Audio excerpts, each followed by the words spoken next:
तो याद करें इस परमात्मा को जिसने भिन्न भिन्न प्रजातियां, भिन्न भिन्न रंग, कला, भिन्न भिन्न रूप बनाए, इस सृष्टि को श्रृंगारा, इस कुदरत को श्रृंगारा।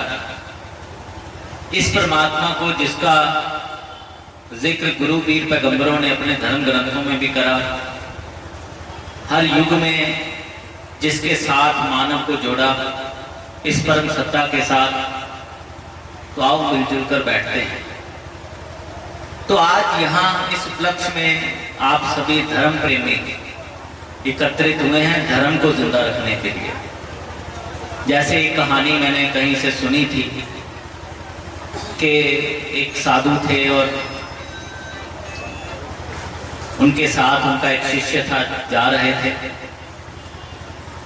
तो रास्ते में देखा कि जैसे पुराने समय में ऐसी सुविधाएं नहीं थी जैसे अब हमारे पास गाड़ियां हैं या बाइक्स हैं, तो हम आसानी से सफर तय कर लेते हैं।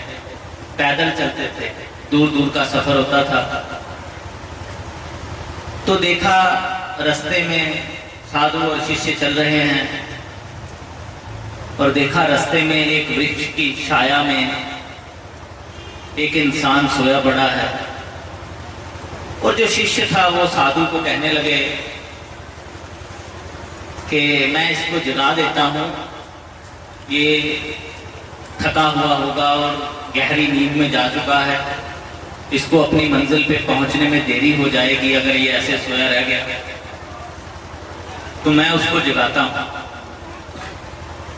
और जैसे वो आगे बढ़ा तो जो उसके गुरु थे उन्होंने उसको रोका, नहीं इसको जगाना नहीं है। तो वो कहने लगा गुरुजी ये अपनी मंजिल तक नहीं पहुंच पाएगा, ये थका हुआ होगा तो सो गया। कहते नहीं इसको नहीं जगाना, ये पाप है, ये पाप सोया हुआ है। पाप सोया हुआ ही अच्छा लगता है, पाप को जगाना नहीं है, इसको सोए रहने दो, इसको गहरी नींद में रहने दो। थोड़ा और आगे गए, चलते गए, देखा एक और वृक्ष की छाया में एक और इंसान सोया हुआ है। तो शिष्य को पहले गुरु ने रोका था तो आगे नहीं बढ़ा। तो गुरु ने कहा इसको जगा के आओ। कहने लगे गुरुजी पिछले जब मैं जगाने लगा था तो आपने मना कर दिया और आपने कहा ये पाप है, ये सोया हुआ है, पाप को सोए रहने दो, तो इसको क्यों जगाना है? कहने लगे ये धर्म है, धर्म सोया हुआ है। अगर धर्म सो गया, धर्म सोया रह गया तो आतंक मच जाएगा, नफरतें बढ़ जाएंगी, सृष्टि का अंत हो जाएगा। तो धर्म को जागृत करते हैं साधु, संत, फकीर, गुरु, पीर, पैगंबर। भगवान कृष्ण महाराज ने भी तो यही कहा ना, जब जब भी धर्म की हानि होती है तब मैं इस मनुष्य देही में आके जन का कल्याण करता हूं। धर्म की हानि।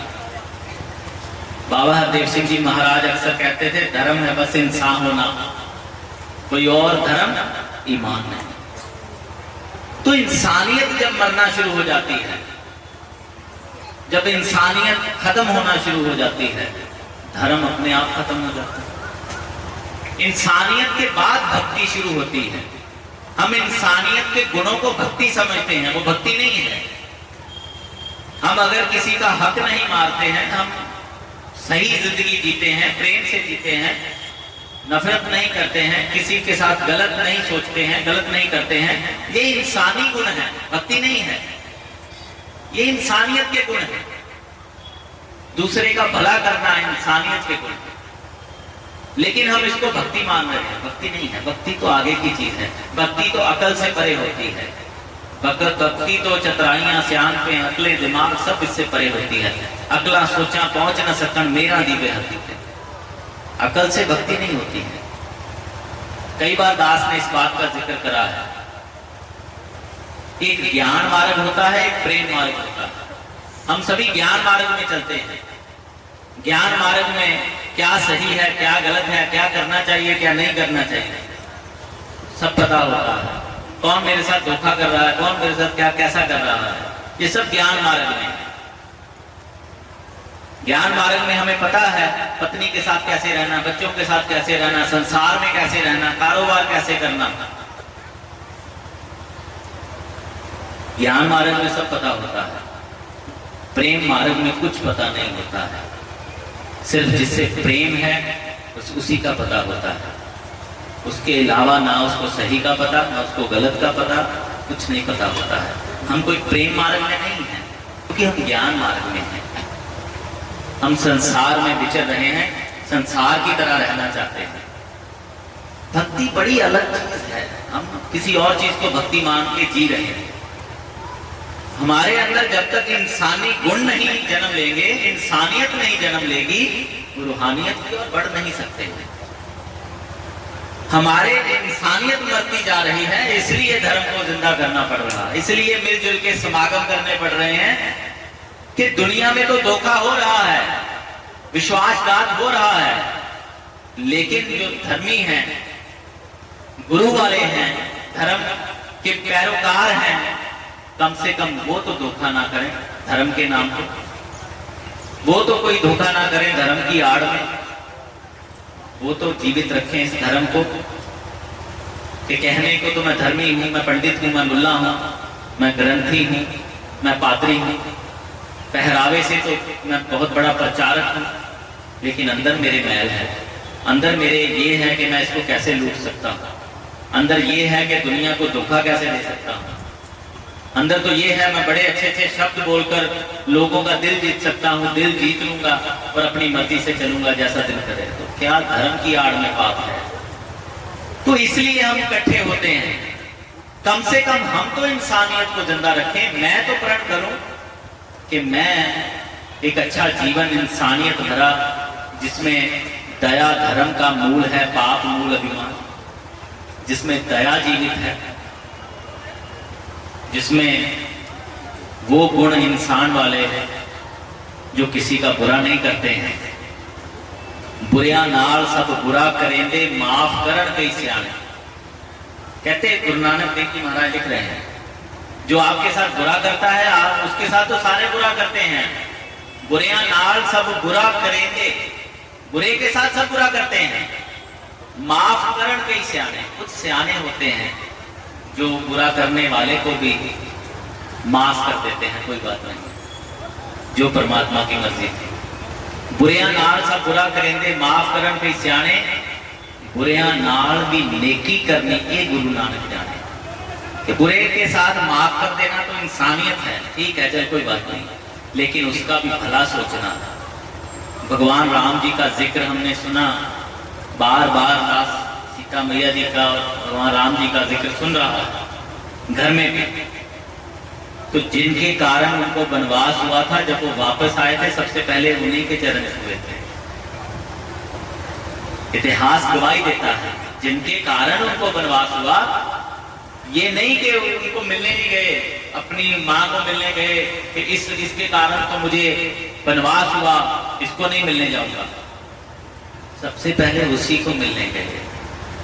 बुरिया नाल भी नेकी करनी, उनको भी प्रेम देते हैं। ये भक्ति का लेवल बड़ा अलग होता है। भक्ति शुरू नहीं हुई, अभी इंसानियत के गुण नहीं आए, भक्ति तो बड़ी परे की बात है।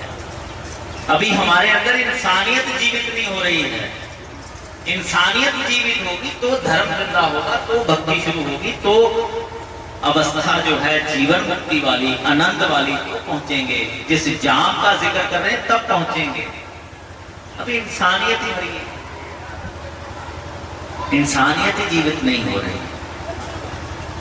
तो इसलिए धर्म धार्मिक प्रेमी, अब यहाँ समागम रखा है, सारा एरिया तो नहीं आ गया यहाँ। धर्म को जिंदा रखने के लिए जो आए हैं, कम से कम वो प्रण कर लें कि मैं इस धर्म को जिंदा रखने के लिए इंसानियत को जिंदा रखूंगा, मैं अपने इस धर्म को जिंदा रखने के लिए प्रेम से जीऊंगा। गोवा में जाना हुआ, वहाँ एक बहुत पुरानी चर्च है।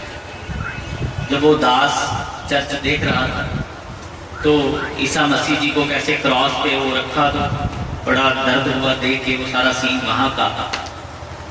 तो दास ने वहां पे खड़े थे तो कहा कि जब नफरतें, अपनी हदें क्रॉस कर जाती हैं तो प्रेम वाले को क्रॉस के ऊपर चढ़ा दिया जाता है। तो हमने ये सोचना है कि वो देखो क्रॉस पे हैं और फिर भी कह रहे हैं हे परमेश्वर इनको माफ करना, इनको नहीं पता ये क्या कर रहे हैं। बुरिया नाल भी नेकी करते हैं, उनके साथ बुरा कर रहे हैं। अगर उनकी कोई मूवी देखो ना, जब वो कील ऐसे यहाँ से कील मारते हैं, यहाँ पाँव पे इतना लहू लहान वो होते हैं, मूवी बनी है उनकी, देख देख के दर्द करता है, कितनी पीड़ा सही है। किसके लिए? इंसानियत को जिंदा करने के लिए, प्रेम को जिंदा करने के लिए, धर्म को जिंदा रखने के लिए। तो वो कह रहे हैं हे परमेश्वर इनको माफ करना, इनको नहीं पता क्या करना। तो दास ने कहा अगर सच में हम इनके पैरोकार हैं तो समझें, सोचें कि उनके साथ इतना जुल्म हो रहा है, वो उन लोगों के लिए माफी मांग रहे हैं जो लोग उनके साथ गलत कर रहे हैं। परमेश्वर से माफी मांग रहे हैं हे परमेश्वर इनको माफ कर। नहीं तो दास ने कहा सच में सोचें हम वाकई इनके पैरोकार हैं, हम भी माफी देते हैं, या हम ये कहते हैं भगवान तो देखता है ना, भगवान खुद सजा देगा, इसका फैसला भगवान खुद करेगा। तो अगर हम सजा मांग रहे हैं तो हम धर्म के रास्ते पे नहीं, ये पक्का लिख लें। अगर आपके साथ किसी ने गलत करा है और आप उसके लिए सजा मांग रहे हैं, आप धर्म के रास्ते पे नहीं। धर्म ये सिखाता है, धर्म नहीं सिखाता आपस में प्यार करो। धर्म तो ये सिखाता है कि मेरे साथ जो बुरा करा गया कोई नहीं, मेरा फर्ज है उसके लिए माफी मांगना, उसके लिए दुआ करना, उसको प्रेम देना। धर्म ने तो ये सिखाया, धर्म ने तो बख्शना सिखाया। तो ये सोचने का विषय है, यहां बैठना मुबारक है। अगर मैं ये प्रण करके चलूं कि दुनिया में क्या हो रहा, कैसा हो रहा। अभी परिवार के घर में जाना हुआ, सुबह तो सारे बैठे थे, बच्चे भी बैठे थे, परिवार भी बैठा था। तो दास ने पूछा बताओ धर्म कैसे जिंदा रहेगा, सवाल करा सबसे, धर्म कैसे जिंदा रहेगा। सबने बोला अपने अपने भाव रखे कि धर्म ऐसे जिंदा रह सकता है, धर्म ऐसे जिंदा रह सकता है, धर्म ऐसे जिंदा रह सकता है। तो दास को स्वामी विवेकानंद जी की वो बात याद आई जिसमें उन्होंने कहा था मुझे सुधारक चाहिए। सभी ने हाथ खड़ा कर दिया। फिर अगली लाइन बोली मुझे वो सुधारक चाहिए जो अपने आप को सुधारे। धर्म जिंदा रहेगा जब मैं प्रण करूंगा कि मैं इंसानियत के गुणों भरा जीवन जी के रूहानियत तक पहुंचूंगा गुरु की कृपा से। इस निरंकार में स्थित हो जाऊंगा, अपने आप का मूल जो है इसके साथ जुड़ जाऊंगा। तो जब अपने आप को सुधारने के लिए निकलेंगे तब धर्म जिंदा रहेगा। दूसरों को सुधारने के लिए तो संस्थाएं बन गई, बहुत ज्यादा बन गई। दूसरे को सुधारने के लिए तो बहुत बड़ी बड़ी कथाएं भी हो रही हैं। शायद मैं भी उतना अच्छा ना बोल पाऊं जितना दुनिया में बोलने वाले हैं, अच्छे से अच्छी कथा करने वाले हैं बहुत है। लेकिन जब तक मैं खुद फैसला नहीं करूंगा, मैं धर्म से जिंदगी जीऊंगा, मैं किसी का हक नहीं मारूंगा, मैं किसी के साथ झूठ नहीं बोलूंगा, मैं किसी के साथ गलत नहीं करूंगा, मैं किसी के साथ धोखा नहीं करूंगा, मैं इन धर्म प्रेमियों का अदब करूंगा, मैं हर धर्म का सत्कार करूंगा। मेरे को हिंदू भी प्यारा लगे, मेरे को मुस्लिम भी प्यारा लगे, मेरे को सिख भी प्यारा लगे, मुझे ईसाई भी प्यारा लगे, मुझे सारे अपने लगे। भगत नामदेव जी की अवस्था कितनी ऊंची थी। सभी कहते हैं उनके लिए भगवान ने एक कुत्ते का रूप धारण करा था और वो उनके पीछे भागे थे, रूखड़ी ना खायो, हरी रूखड़ी ना खायो, उनकी रोटी लेके भाग गए थे। तो पीछे पीछे भगत नामदेव जी घी लेके भागे कि हे भगवान आप ये रूखी रोटी मत खाना, घी लगा के खाना। भगत नामदेव की अवस्था देखो, क्या भगवान ने कुत्ते का रूप धारण करा था तब, अब नहीं करता। कौन सा जीव है जिसमें ये परमात्मा नहीं है। लेकिन हमारी अवस्था, हमें इंसानों में नकार नजर नहीं आ रहा, जानवरों में कैसे नजर है। तो धर्म को जिंदा करने के लिए मुझे खुद फैसला करना होगा। मैं धर्म को जिंदा रखूंगा अपने अंदर। जब मेरे अंदर धर्म जिंदा होगा तब धर्म जिंदा रहेगा। धर्म मर गया तो धर्म मर चुका है। जब आतंकवाद फैलाया जाता है ना, उसका माइंड वॉश करा जाता है जहाद के नाम पे। क्या कि अपने धर्म को बचाने के लिए हर धर्म को मार दो, तो उसके लिए जो उसके अंदर है ना, उसके लिए वही धर्म होता है, वो मारना शुरू कर देता। तो उसने अंदर किसको जीवित करा? जहाद को। उसके लिए वही धर्म नहीं। ये धर्म मुझे जिंदा करना पड़ेगा अपने अंदर। जब मैं अपने परिवार में लेकर आऊंगा, मैं अपनी पत्नी की कदर करूंगा, मैं अपनी माँ की कदर करूंगा, पिता की कदर करूंगा, बच्चों की कदर करूंगा, कारोबार की कदर करूंगा,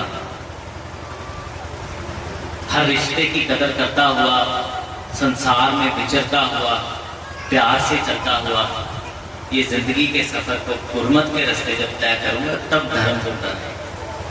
बड़ी बड़ी बातों से धर्म जिंदा होता तो सोच के देखो, आज ये सत्संग बंद कर देते, मान लो कितनी कथा हो रही, क्या धर्म जिंदा हो रहा है? धर्म जिंदा मुझसे होगा, मुझसे। हर एक के घट से जिंदा होगा। हर कोई अपने ऊपर लेगा, मैं धर्म को जिंदा रखूंगा। मेरा पति मेरी सुनता नहीं है, ना सुने, मैं पत्नी हूं, मेरा फर्ज है, मैंने अपना धर्म निभाना। धर्म पत्नी कहते हैं ना, अपना धर्म निभाती है पत्नी, अपना धर्म निभाती है। थोड़ा गहरा चलते हैं। प्रहलाद भगत की कहानी सबने सुनी। उसका दुश्मन उसके घर में ही था, उसका पिता था। उसको मारना चाहता था। कभी हाथियों के आगे फेंका गया, कभी पहाड़ से फेंका गया। होली का त्योहार मनाते हैं, होलिका की गोद में बिठाकर भी उसको जलाना भी चाहा। क्या हुआ कुछ प्रहलाद को? कुछ नहीं, क्योंकि उसने सहारा अपने धर्म, अपने सत्य, अपने निराकार प्रभु परमात्मा का। जल भी राम, थल भी राम, है भी राम, होसी राम, इसी का ही। तो जब अपने धर्म पे चलता है कोई भी, रुकावटें, मुसीबतें, मुश्किलें तो आती हैं, उसको अपने मन के साथ लड़ना पड़ता है। लड़ता है अपने मन के साथ, लेकिन लड़ते हुए जब वो जीत जाता है तो सहज अवस्था में पहुंच जाता है। उस अवस्था में पहुंच जाता है जिन सूफी फकीरों, संतों, महापुरुषों का हम जिक्र करते हैं। जिस लाइट हाउस का जिक्र माता सुंदर जी ने करा, हर धड़कते पत्थर को तुम दिल समझते थे। कितनी बड़ी बड़ी बातें बाबा हरदेव सिंह जी महाराज ने हमारे आगे रखी, हमारे जीवन को बदलने के लिए। तो जब तक हमारी सोच नहीं बदलेगी, हमारा, एक बात मेरी याद रखना, ये जो माँ मिली है ये दोबारा नहीं मिलेगी। हमने जब जन्म होता है ना, तो निरंकार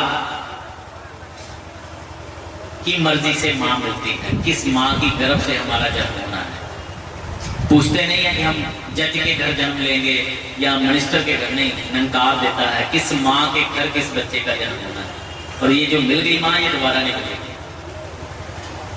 कौन से बच्चे आपके घर जन्म लेंगे ये भी आपके हाथ में नहीं होता। जिस माँ की कोख से हमने जन्म लेना वो भी हमें नहीं पता, निरंकार देता है। जब ये शरीर छोड़ देगी माँ, नहीं मिलेगी।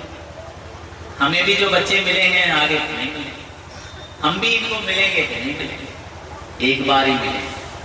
तो जो रिश्ते मिले हैं, रिश्तों की कदर करें। गुरु मिला है, गुरु की कदर करें। संगत मिली है, संगत की कदर करें। काम धंधे मिले हैं, बहुत पुरानी बात है, मैं नौकरी करता था तब, बहुत पुरानी बात है। एक बुजुर्ग मेरे पास आए, मेरी तनख्वाह बहुत पुरानी बात है, नहीं मैं ग्रेजुएशन कर रहा था तब, शायद हुई थी उससे पहले, 5000 सैलरी होती थी तब।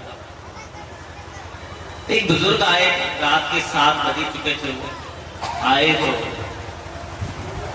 कहते बहुत अच्छा बेटा नौकरी लगे हुए हो। तो मैंने सहज में कहा क्या नौकरी, इतना टाइम हो गया, देखो कितना कितना काम करना पड़ता है, तो थक जाते हैं काम। आगे से वो बुजुर्ग कहने लगे बेटा थोड़ा बाहर निकल के देखो, बच्चे 3-3 हजार के लिए नौकरी के लिए तरस रहे हैं, तुम्हें तो मिली हुई। तब एहसास हुआ कि बुजुर्ग सही कह रहे हैं, कि जो हमें मिला है, जो निरंकार हमें दे रहा है, जितना दे रहा है उसकी कदर करें। रिश्तों की कदर हो, कारोबार की कदर हो, और सबसे बड़ी बात जो सत्संग में आके मिलता है इस देने वाले की कदर हो, निरंकार की कदर हो। जब जब बच्चों की फीस देने जाते हो तो शुक्र करो, हे निरंकार तूने मेरे बच्चों के, अपने बच्चे जो जिम्मेवारियां निभानी है, इसकी फीस जमा करने के लिए तूने मेरे घर में पैसे भेजे हैं, तो मैं फीस जमा कराने जा रहा हूँ, तेरा शुक्र है। घर में राशन आता है तो याद करो, हे परमात्मा तेरा शुक्र है, तूने मेरे घर में राशन भेजा। तो परमात्मा से जुड़ने के बड़े सरल माध्यम हैं, छोटी छोटी बातों से जुड़ा जा सकता है, पर सबसे पहले इंसानियत को जिंदा करना पड़ेगा, इन रिश्तों की कदर करनी पड़ेगी। जो जो आपके पास है, शरीर आपके पास है, इसकी कदर करनी पड़ेगी। शरीर चला जाएगा ना। अभी मैं न्यूजीलैंड गया था, तो न्यूजीलैंड में एक जगह क्राइस्ट चर्च है, क्राइस्ट चर्च, वहां गए। वहां किसी ने मेरे से सवाल करा कि शरीर जो छोड़ के आगे कौन जाता है, इस देह को छोड़ के आगे कौन जाता है? मैंने कहा जो बोल रहा, मैं बोल रहा हूं ना, मैं ही आगे, ये जो बोल रहा है ये आगे जाता है। ये 5 तत्वों का शरीर, मैं इन आंखों से देख रहा हूं, आंखें बंद मैं देख नहीं पाऊंगा। मैं इन कानों से सुन रहा हूं, शरीर छोड़ दूंगा, सुन नहीं पाऊंगा। जुबान से बोल रहा हूं, स्पर्श कर रहा हूं, सारे गुण हैं इस शरीर के कारण। लेकिन जब ये मेरे पास शरीर नहीं रहेगा तो मैं अकेला सुन्न हो जाऊंगा, मैं फिर नहीं देख पाऊंगा। फिर तो बस वो आगे पेश होना है, फैसले होने, जो होना है वो इसने करना है। हमारे अंदर की बुद्धि है, मेमोरी है। जब बच्चे का जन्म होता है तो उसको बताया जाता है ये तेरी माँ है, उस मेमोरी में चला जाता है। ये तेरा पिता है, उस मेमोरी में चला, ये बेटा, भाई, बहन, चाचे, ताए, सब पता चलता है। जब किसी की याददाश्त चली जाती है ना, उसको ना माँ का पता चलता ना भाई का, क्यों? जीते ही नहीं पता चलता, मरने के बाद क्या पता रहेगा। तो ये कंप्यूटर की मेमोरी है, मेमोरी के अंदर जो भरा हुआ है वही उसको याद है। जब शरीर छोड़ देता है, मेमोरी लॉस, ना उसकी कोई माँ, ना उसका कोई पिता, ना उसकी कोई बहन, उसका कोई नहीं है। फिर वो अकेली एक आत्मा, जीव आत्मा, और परमात्मा का उसको पता कोई नहीं, भटकती है। उसी को 83 लाख की जून कहा जाता है, ठीक है, कि उसी को 84 लाख की जून कहा। आओ रिश्तों की कदर कर, नहीं मिलेंगे। आप मेरी बात को समझ लो तो अच्छी, ना समझो मैं कुछ नहीं करता। ये रिश्ते दोबारा नहीं मिलेंगे। गुरु, संगत, आनंद, सुकून, ये धर्म, ये नहीं मिलेंगे। यही चोला है जिसमें हम इसको जिंदा रखेंगे। तो आज से अपने घरों में प्रेम भरा जीवन लेके आए, अपने स्वभाव को बदलने की कोशिश करें, अपने आप को बदलने की कोशिश करें। नहीं कोशिश हो रही ना, इन संतों से ताकत मांगे, यहाँ खड़े हो के मांगे, अपनी कमियां बताएं संगत में। संगत, माँ मुझे गुस्सा बहुत आता है, मैं बहुत गलतियां करता हूँ, मैं अपनी पत्नी के साथ सही नहीं हूँ, मैं माफी मांग के, मुझे ताकत हो मैं पत्नी के साथ सही रहूं। माँ बाप के साथ मैं कदर नहीं करता अपने माँ बाप की, मुझे ताकत हो, मैं अपने माँ बाप की कदर करूं। मुझे ताकत लो, यहाँ से ताकत मिलती है सर। भक्ति का विषय, ब्रह्म ज्ञान का विषय आगे है। अभी नींव ही कमजोर है हमारी, तो क्या मंजिल दिखाएंगे। इंसानियत नींव है, नींव कमजोर है, इसको जागृत करें। आज आप सोच के देख लो एक बार, आज से प्रण कर लो, जो इंसानी गुण है, हम किसी के साथ धोखा नहीं करेंगे, हम हक नहीं मारेंगे। ये इंसानी गुणों को लेकर एक बार बढ़ो आगे, देखना कैसे धर्म जिंदा होगा, आपके अंदर प्रेम का जन्म होगा, आपके अंदर ये निरंकार के रब्बी गुणों का जन्म होगा। आप इस निराकार से जुड़ोगे, निरंकार आपसे जुड़ेगा, आपके अंदर रब्बी शक्तियों का प्रवेश होगा और भगत वाला जीवन हो जाएगा। अपने आप मनिए जेकर वचन दुरुदा उस्तत गुर्दी होवेगी, आपे सिमरन होवेगा तो दुर्मत दूर। अपने आप सिमरन शुरू हो जाएगा, करके तो देखें। प्रण करें आज से मैं अपने अंदर धर्म को जिंदा रखूंगा, मैं अपने अंदर इंसानियत को जिंदा रखूंगा, कोशिश करूंगा। अब मैं कोशिश में निष्फल हो रहा हूं। संगत से ताकत लें, सतगुरु से ताकत लें, महापुरुषों से ताकत लें, निरंकार से ताकत लें।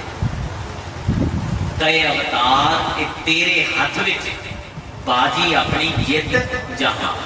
बाबा अवतार सिंह जी महाराज स्पेशल लिख रहे हैं अवतार वाणी में कि तेरे हाथ में है, बाजी को तुम्हें जीतना है कि हारना है। कई अवतार, बाबा अवतार सिंह जी महाराज कह रहे हैं, कई अवतार के तेरे हाथ विच, ये तेरे हाथ में है क्या? बाजी अपनी, ये खेल जो है जिंदगी का अपना, जीत या हार, जीतना है कि हारना। जितना माफी मांग लोगे उतना जीत जाओगे, जितनी माफी मांग लोगे उतना जीत जाओगे। बस ये आखिरी बात करके मैं आशीर्वाद दूंगा। इस निरंकार से एहसास में सिमरन करते हुए निरंकार ने सवाल करा कि एक इंसान में 99 गुण है और एक अवगुण है, और एक इंसान में 99 अवगुण है, एक गुण है। तू बता मुझे कौन प्रवान होगा? मैं ऐसे ही निरंकार का सिमरन कर रहा था। तू ही निरंकार, मैं तेरी शरण आनंद। इस निरंकार के एहसास में जब ये सवाल इस निरंकार से एहसास हुआ तो झट से जवाब देने लगा कि जिसमें 99 गुण होंगे वही निरंकार को प्रमाण होगा। भी देने ही लगा था तो निरंकार से एहसास हुआ, पहले जान तो ले उसमें एक गुण कौन सा है और उसमें एक अवगुण कौन सा है। ऐसे ही मेरा सिमरन चलता रहा, मैं निरंकार के एहसास में, और वो वार्तालाप निरंकार से होने लगी, चलती गई। तो निरंकार ने आगे से कहा, मेरे को वो प्रवान होगा जिसके पास सिर्फ एक गुण है। बड़ा हैरान हुआ कि जिसके पास 99 अवगुण से भरा हुआ एक गुण आ गया वो प्रवान, और जिसके पास 99 गुण हैं एक अवगुण को प्रवान ही नहीं निरंकार को। आगे फिर निरंकार ने समझाया, एहसास दिया